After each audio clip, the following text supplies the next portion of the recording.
Les invités du 16-19. Nous sommes avec Mathieu Lardot, cascadeur au sein de la société LM Stunt située à Vondres. Bonjour Mathieu. Bonjour. On vous croise dans Dunkerque, dans James Bond, Spectre, Le Transporteur 3 et 4, plein d'autres films français ou américains, des séries aussi. Est-ce que vous pourriez d'abord nous faire une liste de tout ce que vous savez faire justement? Planter une bagnole, ça vous savez? Planter une bagnole, je sais le faire, une bécane aussi, me jeter d'un toit, me mettre en feu, bagarrer dans tous les sens avec des armes, sans armes. Voilà, je sais faire l'enfant en fait. Voilà. Les courses-poursuites en voiture, à moto? Ouais, aussi, c'est tout ce qu'on aime, ouais. Sauter d'un immeuble à l'autre? Alors oui, alors après il y a des spécialités dans le métier que je fais, notamment par exemple le parcours. Donc moi j'ai plus fait de cascade que du parcours, mais en tout cas oui, ça fait partie aussi du job en fait. Il y a ce job, il se compose de 3 grandes parties. Donc on va dire tout ce qui est cascade mécanique, tout ce qui concerne les moteurs et principalement évidemment les bécanes, enfin les motos et les voitures, pour le pilotage de précision, pour les crashs, pour les acrobaties et autres. Toute la cascade physique avec le combat, le câblage, le feu. Et le câblage, c'est quoi? Le câblage, donc du coup c'est quand des personnes peuvent travailler ou peuvent être dans les films en surélévation par exemple, ou alors après une explosion ou autre, comme ce qu'on a fait ce matin notamment, et après la partie équestre que moi je ne fais pas et que je ne ferai absolument jamais. Voilà, donc il y a vraiment 3 milieux, le physique, la mécanique et l'équestre. Et le bateau, pas du tout? Si, ça fait partie de la cascade mécanique. Bateau, on en fait souvent des go fast. J'ai moi-même le mien et je m'entraîne très souvent et voilà, ouais, ça en fait partie, ouais. Alors justement, les entraînements, ça consiste en quoi? Parce que là, on vient de citer quand même pas mal de compétences. Il faut tout le temps s'entraîner sur toutes pour être au top sur toutes. Alors en tant que cascadeur, oui. Et moi, le but quand j'étais cascadeur, parce que maintenant je travaille principalement en tant que coordinateur des cascades, donc maintenant je mets en scène l'action. En tant que cascadeur, oui, évidemment. Et après, ce qui a payé, en tout cas pour moi à l'époque, et ce qui m'a permis de commencer cette carrière et d'en être là aujourd'hui, c'est surtout la polyvalence. Et donc effectivement, oui, de s'entraîner. Et effectivement, la condition physique qui est entre guillemets notre première sécurité, quoi. Voilà. Et l'hygiène de vie, bien sûr, ça compte. Parce que l'idée d'une cascade, c'est évidemment de savoir la refaire plusieurs fois, ce qui nous différencie,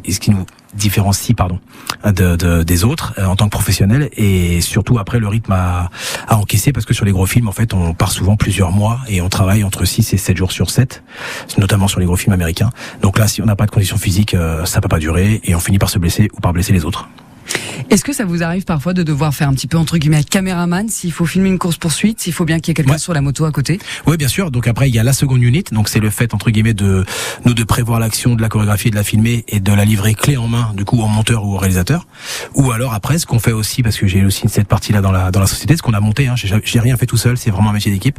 C'est que moi j'ai une spécialité aussi qui est le moto travelling. Donc du coup j'ai les motos qui sont équipées avec les caméras, on a aussi quelques buggy et quelques quads, mais principalement la moto en tout cas c'est ce que je préfère. Et donc là je suis associé donc avec Laura Marette, une amie très chère à moi qui est chef machiniste, avec qui on a mis au point des motos qui nous permettent de filmer les courses-poursuites voilà, en tout genre, mais en tout cas en moto, ce qui nous différencie du reste, et ce qui fait qu'à l'heure actuelle on a beaucoup de travail. Et ça veut dire que la course-poursuite elle est chorégraphiée, on sait exactement qu'est-ce qui va se passer à quel moment pour que la moto qui filme se retrouve pas au milieu, en danger. Et c'est pour ça que ça prend du temps et que c'est le truc le plus important je trouve dans notre métier, et c'est le plus compliqué je pense aussi à comprendre, c'est que des fois pour 8 secondes d'image, on a travaillé une semaine. Mathieu Lardot, vous restez avec nous, vous êtes cascadeur, coordinateur de cascade, on se retrouve dans un instant. Nous sommes avec Mathieu Lardot, cascadeur, coordinateur de cascade au sein de la société LM Stunt située à Vondres. On parle donc de cascade mécanique, physique. Mathieu, est-ce que dans votre travail, quand vous coordonnez justement les cascades, il y a toute une partie de balisage, de vérification pour être sûr qu'avant de commencer la cascade ou la course-poursuite ou je ne sais quoi, tout est fait pour minimiser les risques? On essaye. Après, le risque zéro, évidemment, n'existe pas. C'est pas de moi, mais j'en parle tous les jours. Et on se fait toujours surprendre. Donc voilà, notamment ce matin, on avait un petit câblage, par exemple. Tout s'est très bien passé. Le cascadeur tombe au sol, mais il y a un chariot qui s'est mis à rouler et qui arrivait directement dans son visage. Pour que ça arrive, c'est impossible, et c'est arrivé ce matin. Donc c'est vrai qu'il avait les yeux ouverts, qu'il a pu l'éviter. S'il a les yeux fermés, il a juste 2 dents cassées, alors que la cascade s'est très bien passée. Donc en fait, moi, faut que j'essaie de tout prévoir. J'en ai fait une névrose. Hein. C'est difficile maintenant, même pour mes enfants, ils en peuvent plus. Mais bref, faut que j'essaie de penser à tout et même à ce qui n'arrivera pas. Et je préfère qu'on me tape sur l'épaule à la fin pour me dire j'étais encore inquiété pour rien et tout roule, que l'inverse. Mais c'est fatigant, ouais, mais ça fait partie du job. Et ça, c'est vraiment le rôle du coordinateur de cascade? Ou régleur cascade, ou coordinateur de cascade. Ça dépend d'où on travaille et ce qu'on fait exactement, mais en tout cas, ça se rejoint.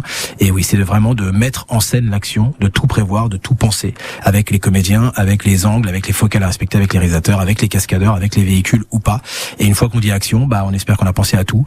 On fait un décompte et on envoie souvent des amis Alors pas au carton, mais justement, mais en cascade, en action. Et voilà, quand la bagnole démarre, que le mec saute et que le mec en feu traverse, faut être sûr d'avoir rien oublié, parce qu'évidemment ça peut être grave tout de suite. Et c'est pour ça que j'aime bien dire que pour moi c'est le métier le plus sérieux du monde, sans se prendre au sérieux. Ça c'est sûr. Mais en tout cas, faut essayer de penser à tout et c'est pas évident parfois. Est-ce que ça vous est déjà arrivé de vous faire un peu mal? De me blesser, moi, oui. Moi-même, en tant que cascadeur, énormément. Je me suis presque tout cassé, sincèrement. Puis j'ai fait une dizaine de comas, je pense. Et je me suis même souvent réveillé à l'hôpital en me disant qu'est-ce qui se passe. Mais par contre, j'ai jamais eu d'accident sur les films que moi j'ai chorégraphiés. J'ai jamais blessé personne jusqu'à maintenant. Alors après, il y a la bobologie, il y a une entorse, il y a un doigt cassé, on est d'accord. Et après, il y a les accidents graves. Donc ça m'est évidemment jamais arrivé. Et je fais tout pour que ça n'arrive pas, mais quand j'écoute les anciens et ceux qui m'ont appris ce métier-là, c'est arrivé forcément parce qu'on est payé à prendre des risques. Et donc, voilà, à nous d'être le plus sérieux possible et d'essayer de tout prévoir, et aussi à nous d'être pros. Et d'être pro, ça veut dire aussi savoir refuser les choses, parce que c'est le principal enjeu dans notre métier. Quand on commence, alors moi, j'ai jamais eu de souci avec ça, parce que là-dessus tout roule. Mais il faut savoir refuser, il faut savoir dire non, parce que justement, ce n'est qu'un film, on fait du cinéma, et le but c'est de rentrer le soir à la maison, quoi. Donc voilà, on prend pas des gros risques tous les jours, mais on en prend quand même assez souvent. Et le but c'est de faire ce métier-là longtemps. Donc ça veut dire qu'il y a des films sur lesquels on va vous demander des cascades, des scènes qui sont soit très difficiles à faire, soit hyper dangereuses, et il faut le réaliser avant d'accepter. Mais en fait, difficile et dangereuse, c'est pas le souci, on est là pour ça. Mais pourvu qu'on ait eu le temps et les moyens de le préparer, c'est ça le problème. C'est qu'en fait, alors il y a où on a préparé quelque chose et au dernier moment t'as un metteur en scène, mais qui, je peux le comprendre, dans son histoire et dans son rêve, se dit au dernier moment, écoute, on va pas le faire comme ça, on va filmer comme ça. Ça change rien pour nous, on y va, on se met en place. Par contre, ça devient dangereux pour moi, je dis non. Et là, c'est une vraie décision. Et après, des fois, ça monte en prod. Et après, je reste sur mes positions. Parce que si j'ai considéré que de changer d'axe, notamment juste ça peut augmenter les risques, et c'est quelque chose qui n'est pas prévu et qu'on n'a pas répété, et du coup, moi, je me mettrai sur ma position. Et au pire du pire, même si de toute façon, si ce monsieur-là ou cette dame-là insiste, on ne fera pas la cascade. Ça m'est arrivé peut-être une ou deux fois de quitter un plateau en disant, voilà, écoutez, moi, au moins, je rentre chez moi. On peut dire tout ce qu'on veut sur ce qui s'est passé. Je suis responsable. Et en plus, moi, je suis prestataire de service. Donc, de toute façon, hiérarchiquement aussi parlant, j'ai mon mot, évidemment, à dire. Et voilà, ça m'est très peu arrivé sur 150 films, parce que généralement les gens nous font confiance. Mais voilà, ouais, il faut dangereux et périlleux, on est là pour ça, mais il faut avoir eu le temps de le préparer, quoi, tout simplement. De préparer, voilà. De baliser, de tout vérifier. Et ça, c'est une question de moyens, souvent. Donc on fait avec ce qu'on a, surtout en France. Et donc du coup, c'est à nous de nous organiser, mais surtout de savoir ce qu'on fait et de faire des choix et de s'y tenir, surtout. Mathieu Lardot, vous restez avec nous. Vous êtes cascadeur, coordinateur de cascade. On se retrouve juste après. Cascadeur, coordinateur de cascade au sein de la société LM Stunt à Vendre. Mathieu, vous faites à la fois des cascades mécaniques, des cascades physiques. On vous croise dans Dunkerque, dans le James Bond Spectre, plein d'autres films, bien sûr, français ou américains. Il faut quand même nous expliquer, Mathieu, comment on devient cascadeur. Déjà, je pense qu'on fait pas tous ce métier-là pour la même raison. Il y a juste des mecs qui sont passionnés de cinoche. Il y a des comédiens, mais du coup, c'est pas le même métier. Et effectivement, il y a beaucoup de place. Enfin, il y a beaucoup de monde. Donc, du coup, c'est des mecs qui ont un peu des compétences un peu physiques et qui se retrouvent un peu cascadeurs. Il y a le sportif de haut niveau qui était pilote de cross, ou un mec qui fait du base jump, ou alors qui est super bon en gym, qui à un moment se retrouve sur un plateau et qui arrive à en faire une carrière. Il y a mon profil à moi qui est un peu hors norme, parce que du coup, moi, j'ai grandi à Saint-Denis. Donc, j'ai l'impression que je fais ce métier-là depuis toujours, parce que on faisait quelques bêtises, voilà, sans rien de grave, mais en tout cas, on s'est beaucoup amusé. Et en fait, je pense que moi, je prépare ce métier-là déjà depuis l'âge de 4 ans, sincèrement. Et donc, du coup, après, je savais que c'était un métier, je savais pas comment y accéder, parce que j'ai personne de ma famille qui était dans ce métier-là. Donc, j'ai commencé, moi, dans le spectacle, notamment au parc Astérix. Et après ce parc, du coup, on a fait quelques rencontres, 2-3 tournages, des silhouettes, une fois cascadeur, une fois comédien, ici et ça. Et à force, nous y sommes arrivés. Mais les profils sont différents. Et moi, en tout cas, je pense que ce qui a payé me concernant, c'est la polyvalence et cette passion du cinéma, en me disant que de toute façon, je voulais faire que ça. Donc ça a mis 10 ans. Mais voilà, on y est. Et puis c'est pas fini, j'espère. Il y a quelques années, j'étais sur le tournage d'un film qui s'appelle Par accident, dans lequel il y a donc effectivement un accident de voiture. La personne qui est censée être au volant de cette voiture qui se plante, c'est Émilie Dequesne. Ouais. Donc il y avait un cascadeur qui a pris sa place pour faire cet accident, grand, musclé, avec une très jolie perruque rousse et un débardeur rose moulant du meilleur effet. C'est le quotidien. Puisqu'il fallait effectivement qu'il ressemble à peu près de loin à Émilie Dequesne. Est-ce que c'est compliqué de trouver des cascadeuses ? Des cascadeuses compétentes, oui. Alors maintenant, il y en a de plus en plus, parce que il y a les écoles de cascade avec lesquelles on a tous ou moins plein un discours un peu différent, mais les choses là se démocratisent et se professionnalisent, j'ai envie de dire. Donc il y a de plus en plus de femmes qui sont là. Moi, j'essaye en tout cas dans mon métier, même en tant qu'assistante, la plupart du temps, d'avoir quand même des femmes autour de moi.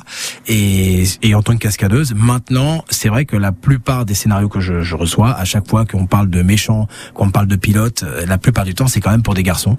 Donc je fais de mon mieux, mais on va dire que 80% du temps, on me demande d'employer des garçons, quoi. Donc, mais sincèrement, je fais de mon mieux et je pense qu'il y a quelques cascadeuses qui pourront en témoigner, parce que j'ai pas envie là de parler. Enfin, j'ai envie qu'on me croie quand je dis ça, parce que c'est le discours un peu de tout le monde. Mais moi, sincèrement, je le fais réellement, parce que je trouve que, évidemment, c'est un métier d'équipe et qu'on a besoin d'être ensemble pour faire ce métier-là. Et donc, je me bagarre pour ça. Mais très souvent, on me dit dans les méchantes, là, je préfère quand même des gars. Et moi, je me dis, attends, on met une nana, là, regarde, elle a une super gueule et tout, on y va. Ouais, on me dit, ouais, mais non, là, c'était vraiment des braqueurs. Non, c'est vraiment des mecs. Ça, c'est mon quotidien. Mais des fois, ça passe.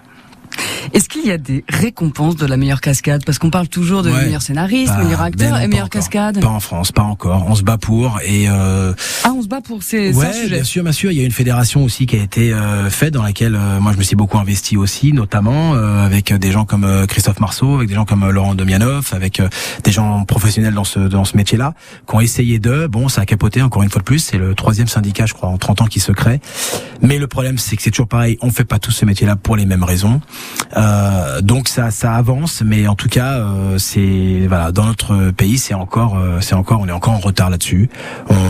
On y croit. En tout cas, on en a envie parce qu'on existe, et puis surtout qu'en plus, en France, on est réputé pour ce qu'on fait depuis très longtemps, notamment aussi par rapport à des messieurs comme Gilles Delamarre, notamment Carliez, Monsieur Carliez, notamment l'équipe de Monsieur Julien.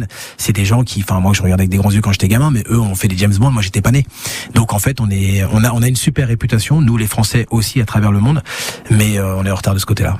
Et il y a d'autres pays où il y a des récompenses? Oui, bien sûr. Évidemment, si on prend les États-Unis, il y a tout ce qu'il faut. Mais après, il y a les syndicats. Là-bas, le métier est très, très protégé. Mais parce que c'est notre économie aussi. Et c'est ça le problème. C'est que moi, une fois sur deux, on m'appelle et avant de me dire bonjour, on me dit salut Matt, là, je t'ai envoyé le scénar. Alors, on n'a pas beaucoup d'argent, mais il faut faire ça. Et voilà. Et tous les jours, je me dis, non, là, on peut aller jusque-là ou pas. Et donc, moi, je parle, d'argent avant de parler de cascade. C'est ce qui est très compliqué dans mon métier. Mais voilà. Et sur les gros films à l'étranger, non, évidemment, on n'en parle plus. C'est-à-dire qu'on a de l'action, on met tout pour, et après on nous dit ça coûte tant ici et ça, et puis il y a pas de problème. Donc c'est une question d'économie toujours. Voilà, nous sommes là-dedans en France, c'est assez compliqué, ouais. Et on parle anglais quand on est cascadeur? Ouais, bien sûr. Vaut mieux. Ouais, we have to. Ouais, ça dépend d'où on travaille, mais de toute façon, après, même en France, maintenant, il y a de plus en plus d'équipes internationales. Et puis moi, ce métier-là, je l'ai appris beaucoup à l'étranger, notamment beaucoup au Maroc, sur lesquels j'ai fait les gros films américains. Et là, ça se passe qu'en anglais, ouais, bien sûr. Ouais. Merci beaucoup Mathieu Lardot, vous êtes cascadeur au sein de la société LM Stunt qui se trouve donc à Vendre. Bonne journée Mathieu. Bonne journée à vous, merci, au revoir.